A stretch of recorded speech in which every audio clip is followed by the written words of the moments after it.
you've been with Mr. Modi since he took office in 2014. There's been a doctrinal shift in India's relations with Pakistan since he's become Prime Minister, since you've been the NSA. You've seen several regimes change in Pakistan. Do you think, from a security perspective, is it possible for this kind of, I will not talk to you, you have to stop terror, till then I will not talk to you? And can nations prosper with that attitude going forward? I'll tell you one thing.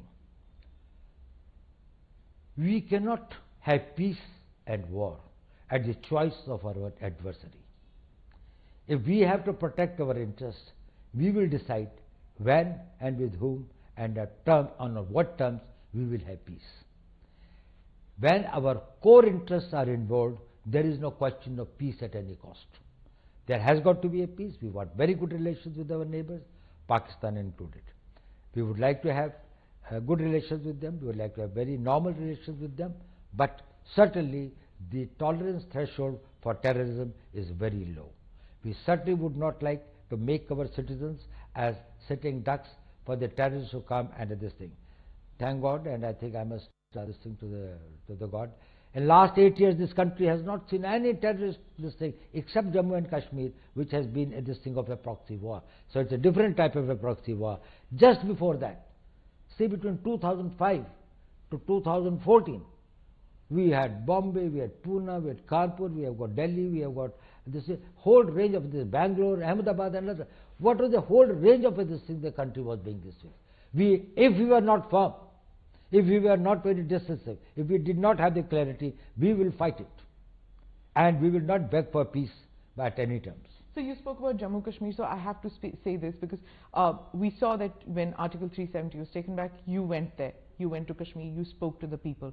We saw that happening. What do you have to say to people who are victims of these lone wolf attacks which are happening? Yes, I agree that that terrorism as such from Pakistan is gone, but then these are these lone wolf attacks, soft targets which are going. How will you cope with that? How will terror end in every form in Kashmir? Well, this is a problem of security, and we are dealing with it, and we are dealing with effectively. Firstly, you must understand one thing.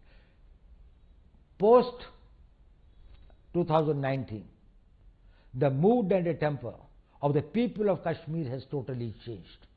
People are no more in favor of Pakistan, in favor of terrorism, in favor of this thing. You can see. Where is Hurriyat today? Where are those Bandh calls? Where is this Friday Hartals? They have all gone this thing like that. But some individuals, some young boys who are misled or who are this thing, they are getting into this thing.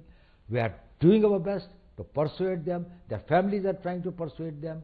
A lot of change has come about, but still there are few persons and some individual tanzeems, the militant organizations and others who are still operated and go by a mistaken notion of their beliefs or whatever is that they want to be the Fidains and they want to come.